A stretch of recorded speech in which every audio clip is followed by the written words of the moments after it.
ታሪኩ የሚጀምረው በ1958ቱ የዓለም ዋንጫ ፊፋ ወርልድ ካፕ በብራዚልና በሶቪየት ኅብረት ዩኤስኤስአር መካከል በሚደረገው ትልቅ ግጥሚያ ነው። ስታዲየሙ በደጋፊዎች ተሞልቷል። ነገር ግን ጨዋታውን የሚያስተላልፉት ተንታኞች ለብራዚል ቡድን ደግ አልነበሩ። የብራዚልን የጨዋታ ስልት ያጣጥሉ ነበር። በዚህ መሃል ወደ ብራዚል ብሔራዊ ቡድን መልበሻ ክፍል ስንገባ በዓለም ዋንጫ ታሪክ ትንሹ ተጫዋች የሆነውን ወጣቱን ፔሌን እናገኘዋለን። ታሪኩ ወደ ኋላ 8 ዓመታት ይመልሰናል። እዚህ ጋር የፔሌን የልጅነት ጊዜ እናያለን። እሱና ጓደኞቹ እጅግ በደሃ ሰፈር ውስጥ የሚኖሩ ሲሆን ኑሯቸውን ለማሸነፍ የሰዎችን ጫማ በመጥረግ ይሰራሉ። ልጆቹ እግር ኳስ ለመጫወት ከፍተኛ ፍላጎት ቢኖራቸውም እውነተኛ ኳስ የሚገዙበት ገንዘብ አልነበራቸውም። ስለዚህ ምን አደረጉ? ከሰፈሩ ውስጥ የተለያዩ ጨርቆችን ሰርቆ ካልሲ ውስጥ በመክተት ራሳቸው ኳስ ይሰራሉ። ጨዋታው ሲጀመር ይገርማል። ኳሱ እጅግ ከባድ ቢሆንም ልጆቹ ግን ሳይጥሉ ከጣሪያ ጣሪያ ላይ እያቀበሉ በሚገርመው ውበት ይጫወቱ ነበር። ነገር ግን ይህ አስደሳች ጨዋታቸው በአንድ የጭቃ ኩሬ ውስጥ ያበቃል። ወጣቱ ፔሌ በወቅቱ ዴኮ እየተባለ የሚጠራው ወደ ቤት ሲመለስ ጭቃ ውስጥ መውደቁን ለመደበቅ ሲል ታናሽ ወንድሜን ዞካን ወደ ቤት ሳመጣ ወንዝ ውስጥ ወደቁ ብሎ ለእናቱ ይዋሻል። ነገር ግን ታናሽ ወንድሙ ኳስ ስትጫወት እኮ ነው የዋልክ ብሎ ምስጢሩን ያወጣዋል። እናቱ እግር ኳስ መጫወቱን አጥብቃ ስለምትቃወም እንደ ቅጣት በሚቀጥለው ቀን የሚደረገውን የዓለም ዋንጫ ጨዋታ በራዲዮ እንዳይሰማ ትከለክለዋለች። በቀጣዩ ትዕይንት የዴኮ አባትና ሌሎች ወንዶች በአንድ መጠጥ ቤት ውስጥ ሆነው በጉጉት የ1950ውን የዓለም ዋንጫ የፍጻሜ ጨዋታ በራዲዮ ያዳምጣሉ። ጨዋታው በብራዚልና በኡራጓይ መካከል ነበር። ልጆቹም ከላይ በተሰበረው ጣሪያም ላይ ሆነው ጨዋታውን ለመከታተል ይሞክራሉ። ነገር ግን ነገሮች ወደ አሳዛኝ አቅጣጫ ይቀየራሉ። ብራዚል ጨዋታውን ትሸነፋለች። ሙሉ መጠጥ ቤቱ በለቅሶ ይሞላል። የዴኮም አባት እያለቀሰ ይወጣል። አባቱ በጣም ማልቀሱን ያየው ወጣቱ ዴኮ አጠገቡ ቀርቦ አንድ ትልቅ ቃል ይገባለታል። ላንተ ስል አንድ ቀን የዓለም ዋንጫን አሸንፋለሁ። በማግስቱ እናቱ ልጇን እግር ኳስ እንዳይጫወት ይበልጥ ለማራቅ እሷ ወደምትሰራበት ትልቅ መኖሪያ ቤት ቪላ ወለል እንድታጸዳ ይዛው ትሄዳለች። እዚያም ስትሰራ የአባቱን አሳዛኝ ታሪክ ትነግረዋለች። አባትህ ጎበዝ እግር ኳስ ተጫዋች ነበር። ነገር ግን ጉልበቱ ላይ ከባድ ጉዳት ሲደርስበት ማንም አልረዳውም። ያለምንም ካሳ አባረሩት። አባትህ የዕድሜ ልኩን ሽንት ቤት እያጸዳ እንዲኖር የፈለገ ይመስልሃል? በማለት ዴኮም ተጎድቶ ሕይወቱ እንዳይበላሽ ስለምትሰጋ እግር ኳስ እንዳይጫወት እንደምትፈልግ ትገልጽለታለች። እናቱ ከኩሽና እንደወጣች የዚያ ቤት ባለጸጋ ልጆች መጥተው ስለሚቀጥለው ትልቅ ውድድር ሲያወሩ ዴኮ ይሰማቸዋል። ታዋቂው የሳንቶስ እግር ኳስ ክለብ ስካውት ተሰጥኦ ፈላጊ ዋልዴማር ዲብሪቶ አዳዲስ ልጆችን ለመመልከት ወደ ውድድሩ እንደሚመጣ ይናገራሉ። እነዚህ ሀብታም ልጆች ራሳቸውን እንደ ትልቅ ተጫዋች እያሰቡ ሲያወሩ ዴኮ በመሃል ጣልቃ በመግባት የአካባቢውን ተጫዋች ስም ለማንሳት ሲሞክር ተሳስቶ ፔሌ ይላል።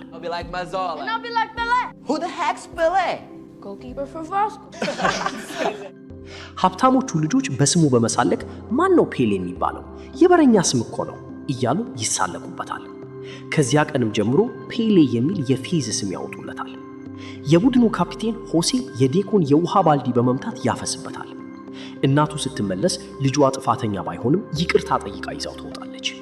ነገር ግን ዴኮ ሳይታወቅበት ልጆቹ ጥለውት የሄዱትን የውድድሩን ማስታወቂያ ጋዜጣ ይዞ ትወጣል። ዴኮ የሰፈሩ ልጆች ሰብስቦ በውድድሩ ላይ ለመሳተፍ ይወስናል። ነገር ግን መጀመሪያ ላይ እውነተኛውን ኳስ ሲጫወቱ ይቸገራሉ። ምክንያቱም በእነሱ ጨርቅ ከተሰራው ከባድ ኳስ ይልቅ እውነተኛው ኳስ በጣም ቀላል ስለነበር ሲመቱት ይርቅባቸዋል። ያም ሆኖ ግን በፍጥነት ይለማመዱታል። ልብሳቸውን ከአሮጌ የአልጋ አንሶላ ላይ ሰፍተው የራሳቸውን ዩኒፎርም ያዘጋጃሉ። ምንም እንኳ ድሆች ቢሆኑና ትክክለኛ መጫወቻ ጫማ ባይኖራቸውም ዴኮና ጓደኞቹ በሚያስደምም ብቃታቸው ሁሉንም ቡድኖች እያሸነፉ ቀጥታ ወደ ፍጻሜው ያልፋሉ። በፍጻሜው ላይ የሚገጥሙት ደግሞ ያንን ከዚህ ቀደም እናቱ የምትሰራበት ቤት ውስጥ ያፌዙበትን የሀብታሞች ቡድን ነው። እነዚህ ሀብታም ልጆች ፔሌና ጓደኞቹን ባዶ እግራቸውን የሚጫወቱት the shoeless ones በማለት ይሰድቧቸዋል። በዚህ ስድብ የተናደዱት የዴኮ ጓደኞች ለቀጣዩ ጨዋታ የግድ ጫማ መግዛት እንዳለባቸው ይወስናሉ። ገንዘብ ለማግኘት ሲሉ ከአንድ መጋዘን ውስጥ ለውዝ ይሰርቃሉ። በባለቤቱ ሊያዙ ለጥቂት አምልጠው ጫካ ውስጥ ለውዙን ከቆሉት በኋላ ገበያ ይዘው ይወጣሉ። ሰዎችን ለመሳብ ሲሉ 2 ፓኬት ለውዝ ለገዛ በነፃ ጫማ እናጥባለን የሚል ማስታወቂያ ያወጣሉ። እዚያም ላይ ያ የሀብታሞች ቡድን መጥቶ እንደገና ሲያሾፍባቸው በትልቅ ጠብ ውስጥ ይገባሉ። የዴኮ አባት ይህንን ጠብ ከሩቅ ቢያይም ጣልቃ አይገባም።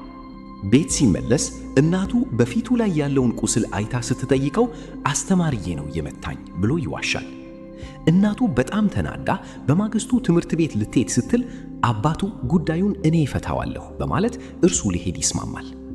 በማግስቱ አባቱ ዴኮን ወደ ውድድሩ እየወሰደው ሳለ ለምን እንደተጣላ ይጠይቀዋል። ልጆቹ ስለሰደቡት እንደሆነ ሲረዳ አባቱ በእግር ኳስ ዓለም ትልቅ ደረጃ መድረስ ከፈለክ ማንነትህንና የመጣህበትን ሰፈር ፈጽሞ ልታፈርበት አይገባም በማለት ትልቅ ምክር ይሰጠዋል። ታላቁ የፍጻሜ ጨዋታ ደረሰ። የሰፈሩ ልጆች የተሰበሰበውን ገንዘብ ይዘው ያመጡት ሁለተኛ እጅ ኮንትሮባንድ ጫማ ግን ለሁሉም ልጆች በጣም ትልቅና የማይመች ነበር። ስታዲየም ውስጥ ያለው ሕዝብ በሙሉ ለሀብታሞቹ ልጆች ሲጮህ፣ አሰልጣኙ ግን የዴኮንን ቡድን ባዶ እግረኞቹ በማለት ያስተዋውቃቸዋል። ጨዋታው ተጀመረ። ያ የማይመችና ትልቅ ጫማ የልጆችን ፍጥነት ያጠፋዋል። በዚህ ምክንያት የሀብታሞቹ ቡድን ተከታታይ ግብ በማስቆጠር 6-0 በሆነ ሰፊ ውጤት ይመራቸዋል። ዴኮ በተቃራኒ ቡድኖች አጨዋወት ተናዶ ሊማታ ሲል በተመልካቾች መካከል ያለውን አባቱን ያያል። የአባቱ ምክር ትዝ ይለዋል። በማንነትህ አትፈር። በዚህ ጊዜ ዴኮ ያንን የማይመች ጫማ አውልቆ ይጥላል። ጓደኞቹም ተከትለውት ጫማቸውን ያወልቃሉ። ዴኮ አይኖቹን ጨፍኖ በሰፈሩ ጣሪያ ላይ ሲጫወት የነበረውን ነፃነት ያስታውሳል። አሁን ጨዋታው ተቀየረ።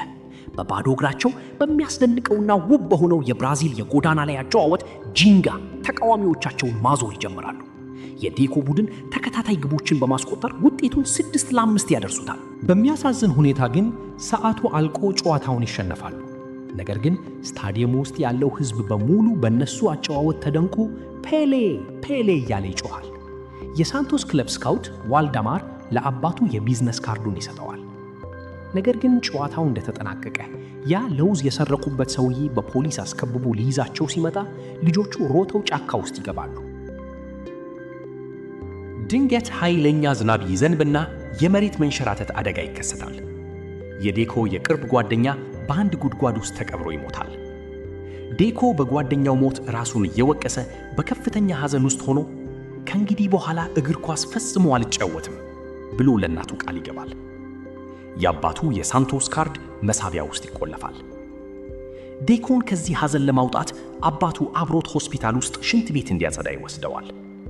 እዚያም ሥራ ላይ ሳሉ አባቱ ዴኮን ለማስደሰት ሲል በማንጎ ፍሬዎች እግር ኳስ እያደረገ ብቃቱን ያሳየዋል። ዴኮ መጀመሪያ ላይ እምቢ ቢልም በመጨረሻ ግን ከአባቱ ጋር በማንጎ ፍሬዎች በሚያስደንቅ ሁኔታ መለማመድ ይጀምራል። አባቱ የነበረውን ጥበብ በሙሉ ለልጁ ያስተምረዋል። ከጥቂት ዓመታት በኋላ ዴኮ አሁን የ15 ዓመት ወጣት ሆኗል። እናቱ ልጇ ከአባቱ ጋር ሲለማመድ አይታ በመጨረሻም ያንን የሳንቶስ ካርድ አውጥታ ትደውላለች። ዋልደማር ወደ ቤታቸው መጥቶ ዴኮን ለሳንቶስ ክለብ ሙከራ ትራይአውት እንዲሄድ ይጋብዘዋል። ዴኮ ወደ ሳንቶስ ክለብ ይጓዛል። ነገር ግን እዚያ ያለው አሰልጣኝ ይህንን የዱር አጨዋወታችሁን ጂንጋ ትታችሁ እንደ አውሮፓውያን በስልት ተጫወቱ በማለት ይጮህባቸዋል። ዴኮ በአዲሱ ስልት ለመጫወት ቢሞክርም ጨርሶ ሊሳካለት አልቻለም። በአንድ ጨዋታ ላይ ፔናልቲ ስቶ በቡድን ጓደኞቹ ሲቀለድበት ሻንጣውን ይዞ ክለቡን ጥሎ ለመውጣት ወደ ባቡር ጣቢያ ይሄዳል።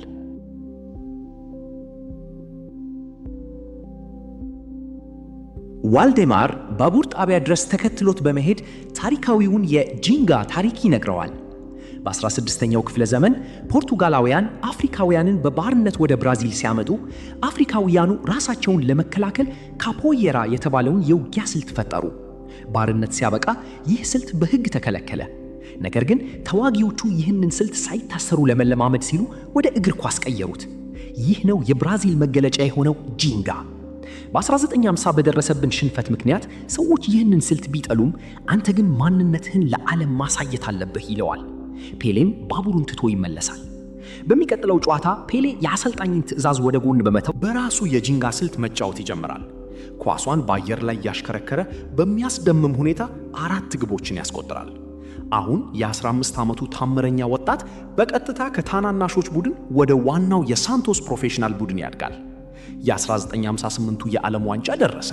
ፔሌ ባልተጠበቀ ሁኔታ ለብራዚል ብሔራዊ ቡድን ይመረጣል። ከመሄዱ በፊት አባቱ የራሱን አሮጌ ማሊያ ይሰጠዋል። ማሊያው ላይ ፔሌ የሚል ስም ተጽፎበታል። ይህ ስም ድሮ ሊያሹፉብህ ያወጡት ሳይሆን አሁን ግን ሕዝቡ ባጫወትህ ተደንቆ የሚጠራ የጀግንነት ስምህ ነው ይለዋል። ስዊድን ውስጥ የብራዚል ቡድን በአሰልጣኙ ጥብቅ መመሪያ ምክንያት አሁንም የአውሮፓን ስልት ለመጫወት እየሞከረ ይቸገራል። ፔሌ በትምህርቱ ወቅት በደረሰበት የጉልበት ጉዳት ምክንያት መጀመሪያ ላይ ተጠባባቂ ወንበር ላይ ይቀመጣል። ነገር ግን በጨዋታዎች ላይ ሌሎች ተጫዋቾች ሲጎዱ አሰልጣኙ ተገዶ ፔሌን ወደ ሜዳ ያስገባዋል። በግማሽ ፍጻሜው ከፈረንሳይ ጋር በሚደረገው ጨዋታ ብራዚል 1-0 እየተመራች ሳለ በመልበሻ ክፍል ውስጥ ፔሌ የቀድሞ ባላጋራው የነበረውን ሆሴን ያገኘዋል። ሆሴ ግን አሁን ተቀይሯል። ያንተ የልጅነት የጂንጋ አጨዋወት ውብ ነበር፣ አሁን ለሀገራችን የሚያስፈልጋት እሱ ነው በማለት ፔሌን ያበረታታዋል። ሁለተኛው አጋማሽ ተጀመረ። ፔሌ ሜዳ ውስጥ ገብቶ የአሰልጣኙን ጩኸት ሳይሰማ የራሱን ታምር ማሳየት ይጀምራል። ከተከላካዮች በላይ ኳሷን እየዘለለ በሚያስገርም ሁኔታ 3 ግቦችን ሃትሪክ በማስቆጠር ብራዚልን ወደ ፍጻሜ ያደርሳታል። በታላቁ የፍጻሜ ጨዋታ ከስዊድን ጋር ከመጋጠማቸው በፊት አሰልጣኙ በመጨረሻ ስህተቱን አምኑ የአውሮፓን አጨዋወት እርሱት፣ ወደ ሜዳ ገብታችሁ የብራዚልን እውነተኛ ውበት ጂንጋ ለዓለም አሳዩ ይላቸዋል።